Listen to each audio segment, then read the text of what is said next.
The notification chimed on my phone at exactly 6:47 p.m. on a Tuesday evening in October. I was sitting in my Ford pickup outside Henderson's print shop, where I'd worked as manager for the past 8 years, finishing the last of my coffee and mentally preparing for the drive home to Alyssa. Don't come home tonight. I'm having a friend over and need privacy with him. I stared at the screen for a full 30 seconds, reading those words over and over until they burned themselves into my brain. Frank Mallory, 44 years old, married for 12 years, and apparently too stupid to see what had been happening right under my nose. My hands didn't shake, my heart didn't race. Instead, something cold and calculating settled in my chest like winter fog rolling off the Penobscot River. If sarcasm could creak walls, our house would have collapsed years ago from the weight of our marriage. I typed back, "No problem." 2 words. Clean, simple, no drama, no questions, no begging for explanations. Just acknowledgement that I understood exactly what she was telling me. The drive to my house took 12 minutes. I used every one of them to think clearly for the first time in months. All those late nights at work conferences. All those new clothes she'd been buying. All those times she'd accused me of being paranoid when I asked about the cologne smell on her blouses. That sure as hell wasn't mine. I pulled into our driveway on Maple Street and sat there for a moment, looking at the house we'd bought when we still believed in forever. 2-story colonial, white with blue shutters, detached garage, finished basement where I kept my workshop. The American dream, complete with a mortgage that would outlive us both. Mrs. Haskell was watering her petunias next door, pretending not to watch me. She'd lived on Maple Street for 43 years and knew everyone's business better than they knew it themselves. I gave her a wave like nothing was wrong. Inside, I moved with purpose. Overnight bag from the bedroom closet, clean clothes, toiletries, phone charger. From the home office, I grabbed our marriage certificate, bank statements, insurance papers, and the spare key to our safety deposit box. Everything important enough to matter, small enough to carry. I left the wedding photos on the mantel. Let her explain those to her friend. The Riverside Motel sat on the grimier edge of town, the kind of place that rented rooms by the hour and didn't ask questions about why a man with a wedding ring needed somewhere to sleep. $48 a night, cash up front, no credit card required. From my motel room, I called Ray Donnelly. We'd been friends since high school, back when we thought we'd conquer the world instead of just surviving it. Ray had done 20 years as a cop before taking early retirement to work security at the print shop. If anyone would understand what I was dealing with, it was him.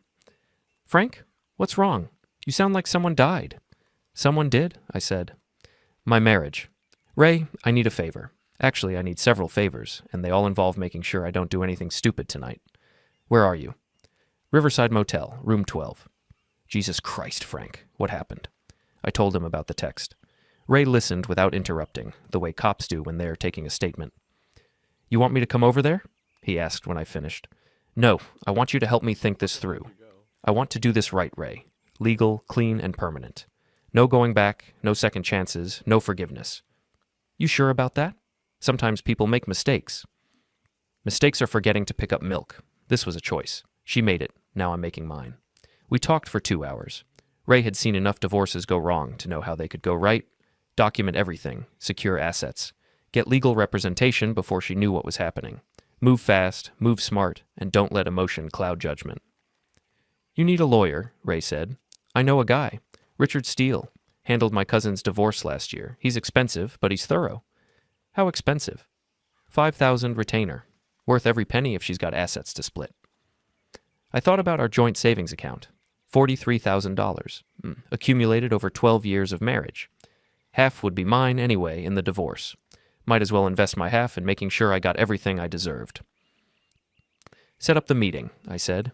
"First thing tomorrow morning." After Ray hung up, I sat on the motel bed and stared at my phone. Part of me wanted to drive back to the house, kick down the door, and confront whatever I'd find there.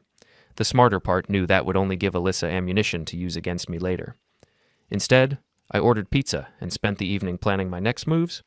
By midnight, I had a strategy that would have made Ray proud of his old patrol partner.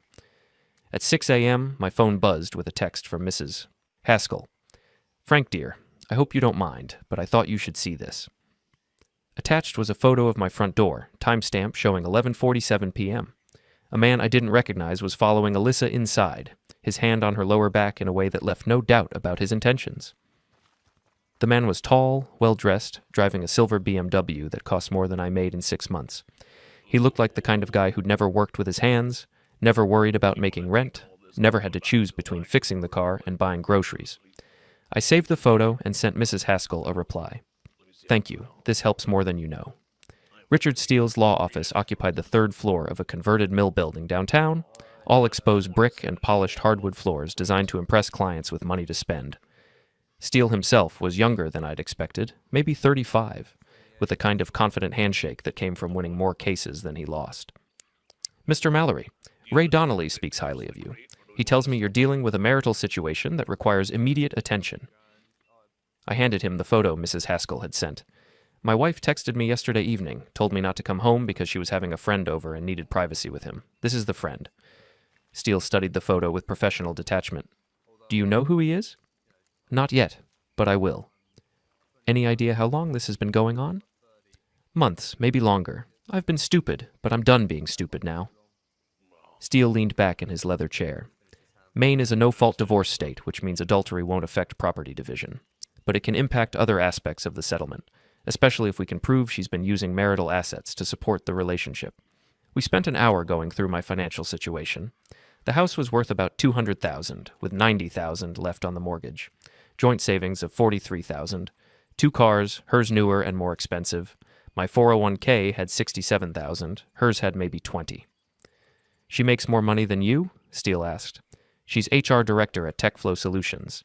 Pulls down $75,000 a year. I make $52,000 at the print shop. That could work in our favor for spousal support, or against us, depending on how we play it. Steele made notes on a yellow legal pad. I'll need you to gather documentation, bank statements, credit card bills, phone records if you can get them, anything that shows a pattern of deception or misuse of marital funds. What about changing locks, securing assets? Legally, you both have equal right to the marital home until a court says otherwise. But if she's abandoned the residence to conduct an extramarital affair, we might argue constructive abandonment. As for assets, don't do anything that looks like you're hiding money, but protecting it from dissipation is reasonable. I wrote Steele a check for $5,000, money that would have gone toward Christmas presents or a vacation we'd never take. Best investment I'd ever made. From the lawyer's office, I drove to the print shop. Ray was waiting in my office with coffee and a knowing look. How'd it go with Steele? Good. He thinks I've got options. Now I need information. What kind of information? I showed Ray the photo again. I need to know who this is, where he works, where he lives, and how long he's been sleeping with my wife. Ray studied the BMW in the background. Partial license plate visible. I might be able to run it through some contacts. Legally? Let's call it creatively legal. While Ray made his calls, I focused on the financial investigation. Our joint bank account showed some interesting patterns over the past 6 months. Regular cash withdrawals of $200 or $300, always on Fridays. Charges at restaurants I'd never been to. Hotels in Portland when she was supposedly at conferences. The credit card statements were even more revealing. Victoria's Secret purchases totaling over $800. Spa treatments.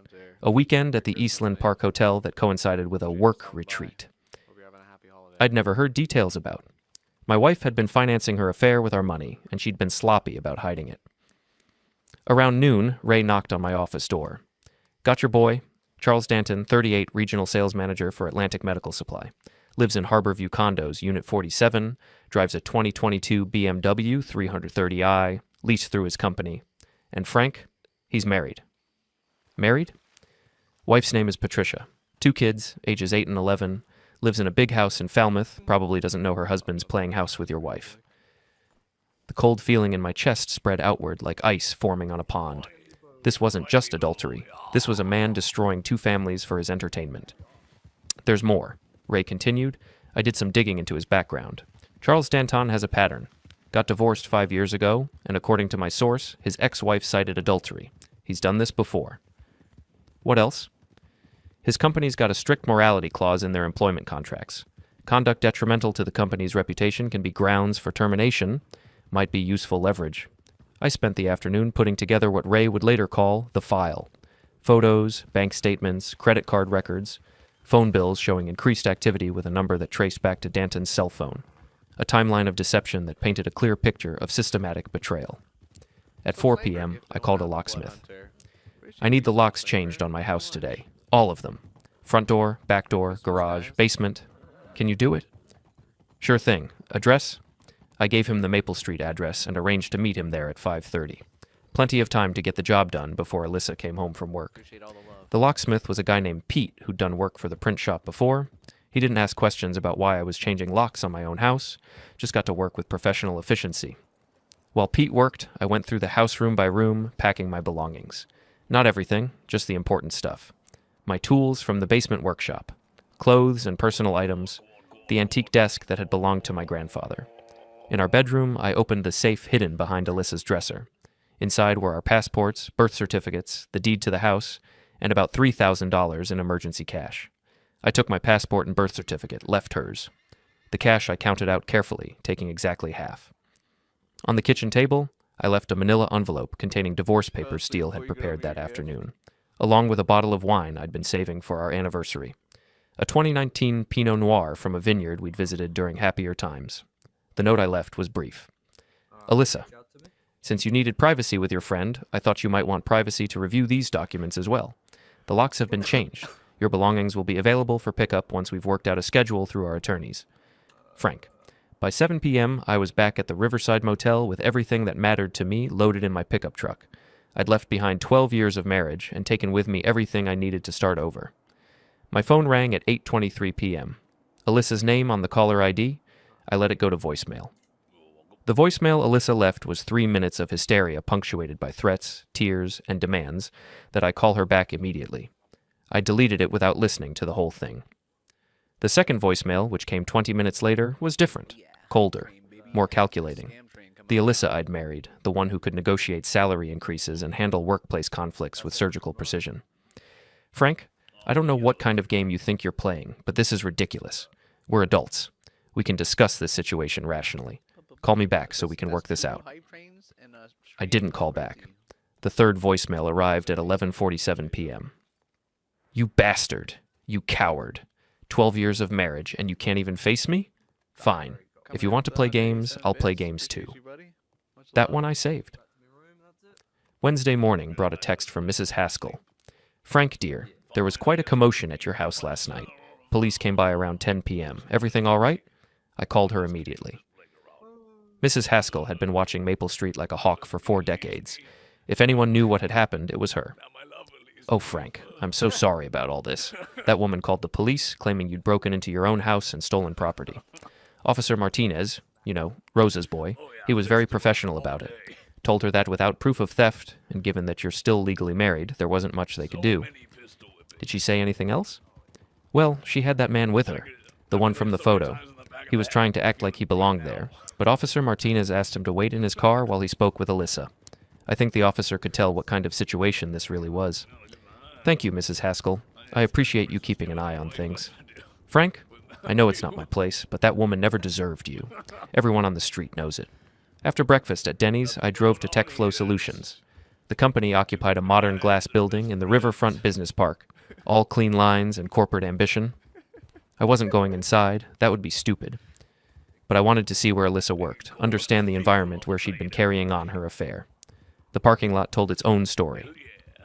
Alyssa's Honda Civic sat 3 spaces away from a silver BMW with the license plate Ray had traced to Charles Danton. They weren't even trying to hide it anymore. I took photos with my phone, noting the timestamp and location. More evidence for the file. At the print shop, Ray was waiting with coffee and news.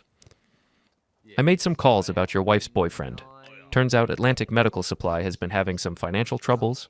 Word is they're looking to downsize their sales force, and Danton's territory hasn't been performing well. How do you find out this stuff? 20 years as a cop teaches you that everyone knows someone who knows something. In this case, my brother-in-law works maintenance at their office building. Says there's been a lot of closed-door meetings lately, and several sales guys have already gotten pink slips. So Danton might be worried about his job? Worried enough to do something stupid if the right pressure gets applied. We were interrupted by Sean Kelly, my 24-year-old apprentice who handled our digital printing and graphic design work. Sean was good with computers in ways that made me feel ancient, but he was loyal and discreet. Hey Frank, sorry to bother you, but there's something weird happening with our social media accounts. What kind of weird? Someone's been looking at our company Facebook page, checking out employee profiles, specifically yours. Like, a lot. The analytics show dozens of views in the past 2 days. Ray and I exchanged looks. Can you tell who's doing it? Not exactly, but I can see the general location of the IP addresses. Most are coming from the TechFlow building. Alyssa's workplace. Probably. Want me to see what else I can find out? I thought about it. Sean's computer skills existed in a gray area between helpful and illegal. But if Alyssa was using her work resources to investigate me, turnabout seemed fair. What could you find out, hypothetically? Hypothetically, social media activity, public records, maybe some information about her workplace communications if she's been sloppy about personal use of company systems. Do it. But Sean, be careful. Nothing that could get you in trouble. I'm always careful, Frank. That's why I've never been caught. While Sean worked his digital magic, I focused on the next phase of my plan. Alyssa's social circle was small but influential. Her best friend Kendra worked in PR at TechFlow and had connections throughout the local business community. There was Mila, who documented every moment of her life on Instagram and Facebook.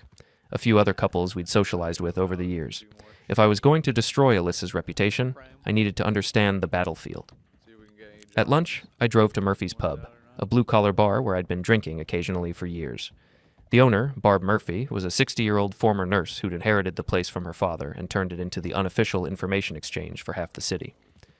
"Frank Mallory," Barb called out as I walked in. "Haven't seen you in weeks. How's married life treating you?" "That's actually what I wanted to talk to you about, Barb. Can I buy you a drink?" We sat at the end of the bar, away from the lunch crowd of construction workers and office refugees. I told Barb the basics, the text, the divorce papers, the affair. She listened with the practiced attention of someone who'd heard every variation of human betrayal. "Your wife? She's the blonde one? Works at that tech company? That's her. Comes in here sometimes with her girlfriends. Loud group, always talking about work drama and who's sleeping with who. I remember thinking she seemed like the type who'd step out on her husband if the right opportunity came along." "What makes you say that?" 20 years behind this bar, Frank. You learn to read people. Your wife's got that look. Always scanning the room, always aware of who's watching her. Women who are happy at home don't act like that." Barb poured herself a shot of whiskey and slid the bottle toward me. "What do you need?" "Information. My wife's going to try to control the narrative, make me look like the bad guy. I need people to know the truth. The truth has a way of getting around in this town, especially when it's interesting. This is going to be very interesting." That evening, I got a call from Richard Steele. "Frank, we need to meet. Tomorrow morning, first thing, your wife's hired counsel." "Who?" "Margaret Henley. She's good, expensive, and she plays hardball. This just got more complicated." I hung up the phone and stared at the water-stained ceiling of my motel room. Alyssa was fighting back, which meant she thought she had something to fight with. Time to show her how wrong she was. Margaret Henley's opening salvo arrived by courier at 8 a.m. Thursday morning. A restraining order petition claiming I'd threatened Alyssa and demanding I stay away from our house, her workplace, and any locations where she might reasonably expect to be. Richard Steele read through the filing with professional calm while I struggled not to put my fist through his office wall.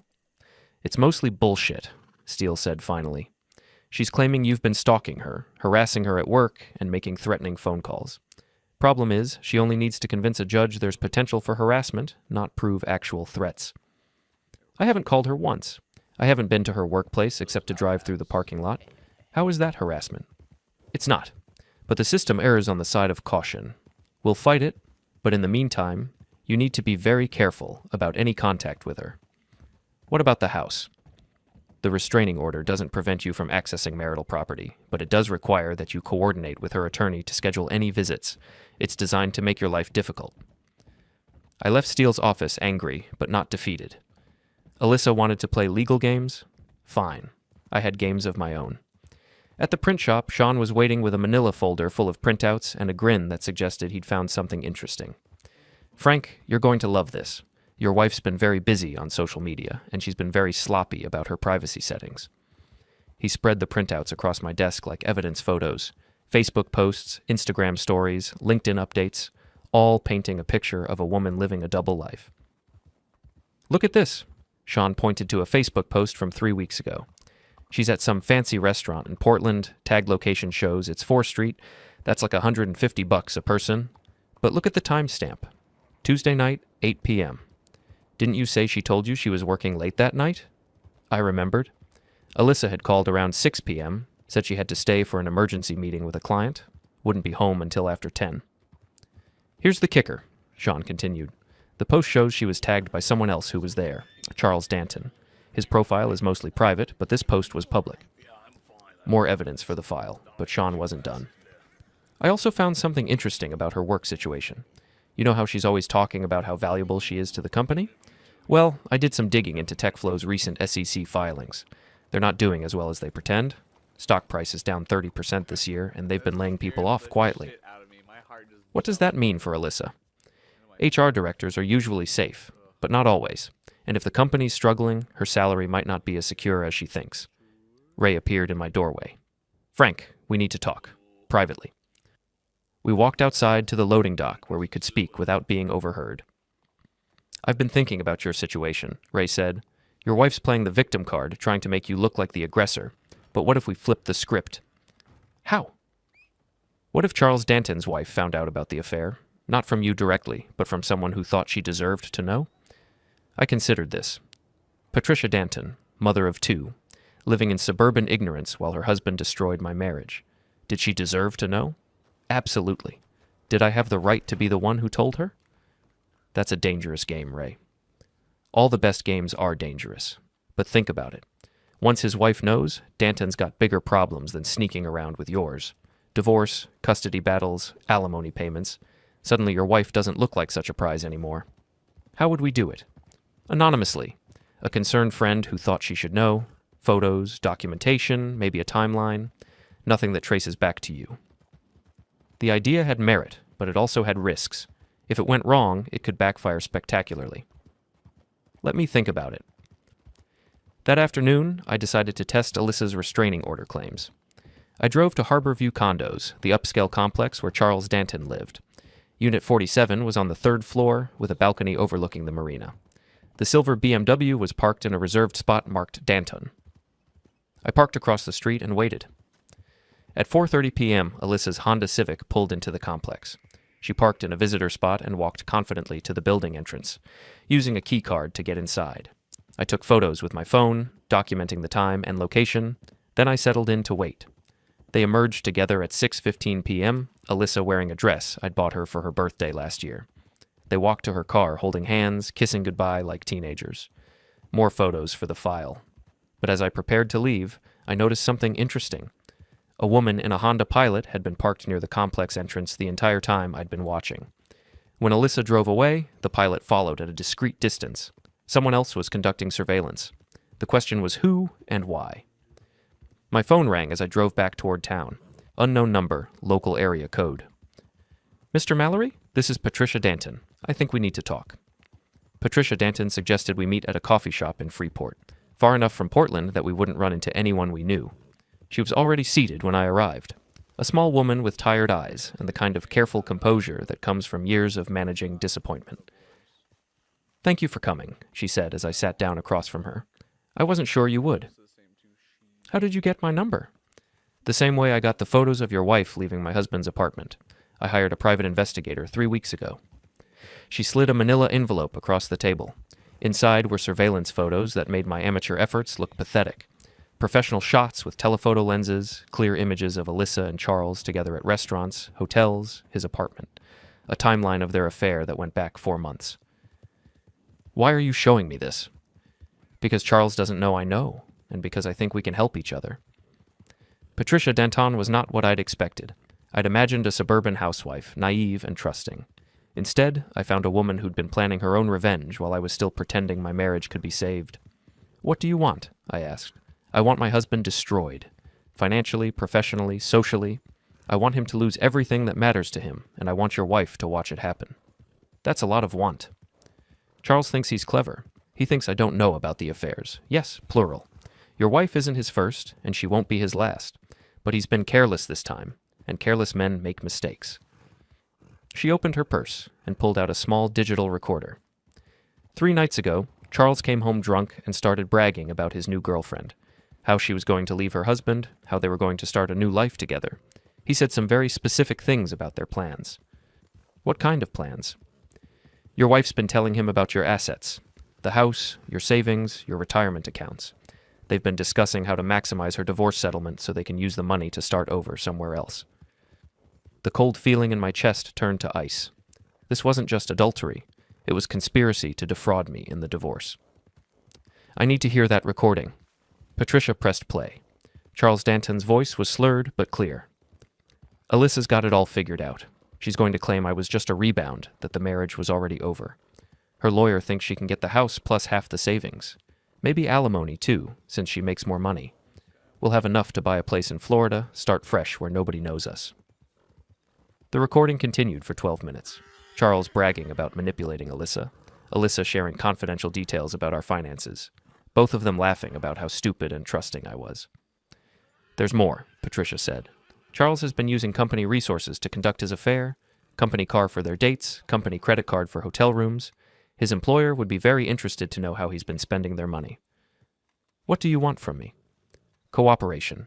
Charles is going to lose his job, his marriage, and most of his assets. But I want to make sure your wife goes down with him. If we coordinate our efforts, we can destroy them both. I studied Patricia's face. She looked like a suburban mom, but there was steel in her eyes that reminded me of Ray after he'd made a difficult arrest. What did you have in mind? Charles doesn't know I've hired a lawyer yet. As far as he knows, I'm the same trusting wife I've always been. That gives us an advantage. How? Tomorrow night, Charles is taking your wife to the Eastland Park Hotel. Presidential suite, champagne, the whole romantic fantasy. He's been planning it for weeks, talking about how it's going to be their celebration before they go public with their relationship. How do you know all this? Because he asked me to watch the kids while he's at his sales conference in Boston. Patricia's smile was sharp enough to cut glass. Men are such predictable liars. She pulled out her phone and showed me a text message thread with Charles. He'd sent her the hotel confirmation, asked her to keep the kids overnight, even suggested she order pizza and make it a fun evening for them. Here's what's going to happen, Patricia continued. Charles and your wife are going to have their romantic evening, but it's not going to be as private as they think. What are you planning? The Eastland Park has excellent security cameras in all the common areas. The hotel also has a policy about photographing guests in compromising situations. They don't allow it, but they can't prevent it if it happens in public spaces. You want to photograph them together. I want to document their affair so thoroughly that neither of them can deny it.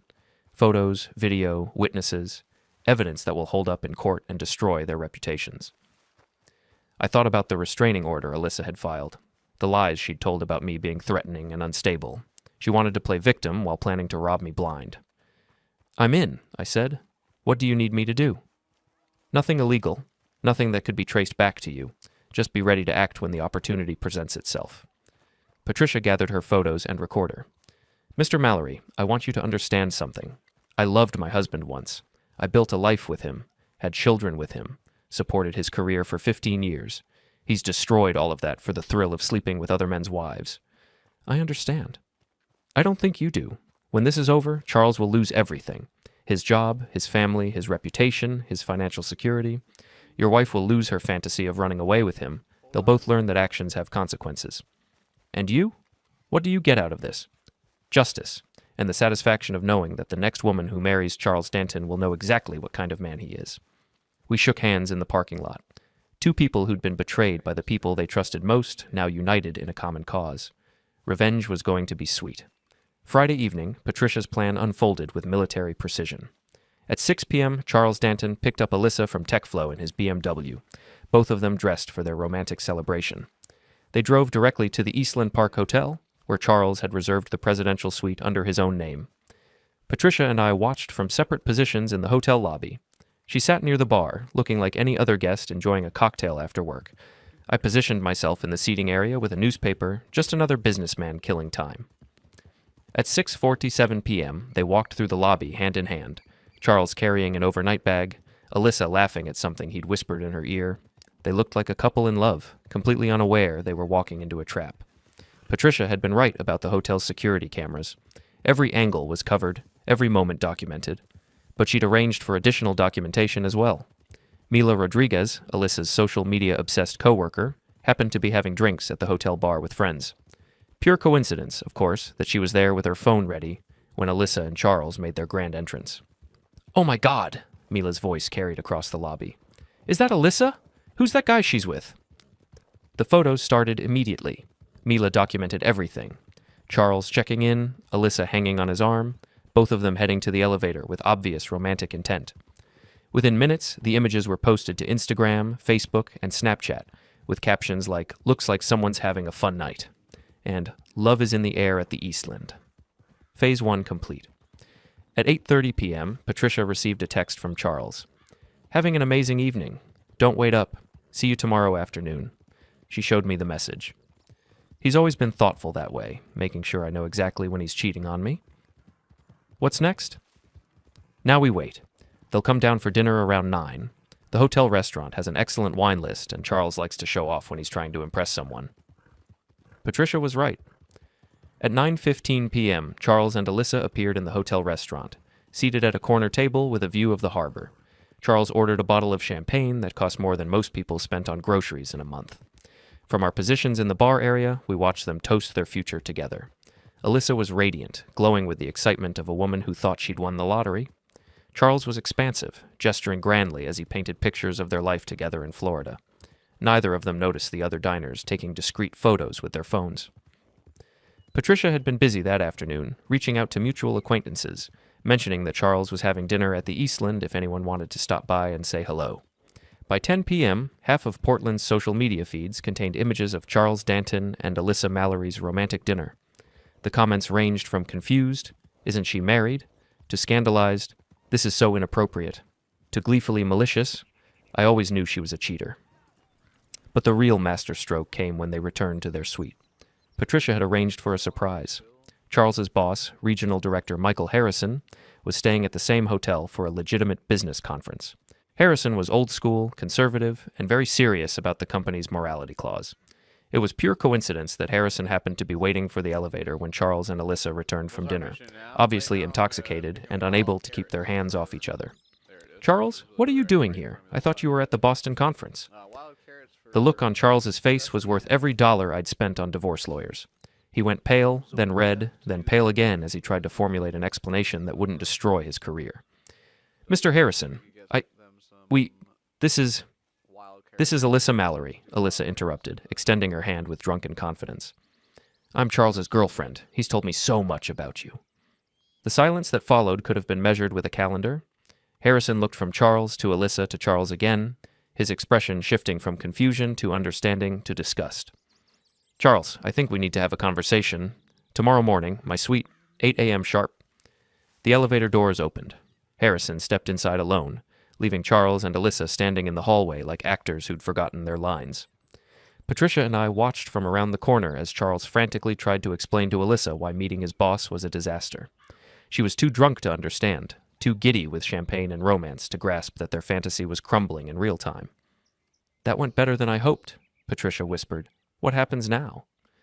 "Now Charles loses his job. Company policy is very clear about using corporate resources for personal affairs. Harrison will have him fired by Monday, and the scandal will follow him wherever he goes next." "And Alyssa?" "Your wife's about to learn that her boyfriend isn't the successful businessman she thought he was. Unemployed men with alimony payments and child support obligations aren't nearly as attractive as ones with expense accounts and company cars." We left the hotel separately, but not before Patricia handed me a flash drive containing copies of everything her private investigator had collected. Photos, financial records, hotel receipts, phone logs, a complete documentation of the affair that would serve my divorce case well. Saturday morning brought the reckoning. Charles was fired at 8:47 a.m., escorted from the Eastland Park Hotel by security after a 15-minute meeting with his boss. By noon, word of his termination had spread through Portland's business community like wildfire. Alyssa called me at 2:30 p.m., her voice shaking with rage and panic. "Frank, we need to talk, right now." "I don't think that's a good idea. Your restraining order specifically prohibits contact between us." "Forget the restraining order. Charles lost his job because of you." "Charles lost his job because he's been using company resources to conduct an extramarital affair. That's not my fault. You orchestrated this whole thing." "I documented your adultery and provided evidence to my attorney. What Charles's employer chose to do with that information is their business." "You bastard! You vindictive, pathetic bastard!" "Alyssa, I want you to listen to me very carefully. You texted me 4 days ago and told me not to come home because you needed privacy with another man. You made your choice. Now you get to live with the consequences." "This isn't over, Frank." "Yes, it is. Check your email. My attorney sent you a final settlement offer. Sign it, and we can end this quietly. Refuse, and I'll make sure everyone in town knows exactly what kind of person you are." I hung up and immediately called Richard Steele. "It's done," I told him. "She's going to sign." "How can you be sure?" because she doesn't have any other choice. Her boyfriend's unemployed, her affair is public knowledge, and she's about to lose her own job when her employer finds out she's been using company time and resources to conduct personal business. What makes you think she'll lose her job? Because I sent TechFlow's CEO an anonymous package this morning. Photos of Alyssa using company computers to research divorce attorneys, phone logs showing personal calls during work hours, credit card records proving she's been lying about business expenses. Companies don't like employees who steal time and resources for personal drama. Steele was quiet for a moment. Frank, you've been very thorough. I learned from the best. 20 years of friendship with a cop teaches you to build airtight cases. Monday morning, Alyssa signed the divorce papers. She kept her car and her personal belongings. I kept the house, the savings, and my retirement accounts. No alimony, no ongoing financial obligations, no reason to ever see each other again. Charles Danton moved out of his Harborview condo and back in with his mother in Biddeford. Patricia got the house, the kids, and most of their assets. Charles got supervised visitation and a child support payment that would keep him broke for the next decade. TechFlow Solutions terminated Alyssa's employment for violations of company policy. She found a new job eventually, but at half her previous salary and with a reputation that followed her wherever she went. I kept the motel room for another week, just to be sure everything was final. On my last night there, Ray stopped by with a bottle of whiskey and 2 glasses. "So, how does it feel?" he asked as we sat on the motel room balcony, watching traffic on Route 1. "How does what feel?" "Winning. Getting your revenge. Destroying the people who betrayed you." I thought about it while I sipped the whiskey. It feels like justice. They made choices, and those choices had consequences. I just made sure the consequences were proportional to the betrayal. Any regrets? About the divorce? No. About the way I handled it? No. About 12 years of marriage to a woman who was capable of what she did? Absolutely. Ray refilled our glasses. "What's next for Frank Mallory?" "I'm thinking about buying a house. Something smaller, easier to maintain, maybe closer to the water." "And dating?" "Eventually. But first, I'm going to enjoy being single. I'm going to remember what it's like to come home to a house where nobody's lying to me, nobody's cheating on me, and nobody's planning to rob me blind in divorce court." Sounds like a good plan. We finished the bottle as the sun set over the Penobscot River. Tomorrow I'd move into my new apartment, start the next chapter of my life. But tonight I was exactly where I wanted to be, free, vindicated, and finally at peace. Alyssa had wanted privacy with her friend. She'd gotten privacy, all right. The kind of privacy that comes with being alone, unemployed, and notorious throughout Portland for destroying 2 marriages in pursuit of a fantasy that never had a chance of becoming reality. As for Charles Danton, he'd learned that actions have consequences, and that the women he'd been betraying weren't as helpless as he'd assumed. His ex-wife Patricia had remarried within a year, a successful attorney who appreciated her intelligence and treated her with the respect Charles never had. I raised my empty glass in a toast to the harbor lights twinkling in the distance. "Don't come home tonight," I said to the darkness. "I'm having a friend over and need privacy with him." The friend was solitude, and the privacy was permanent.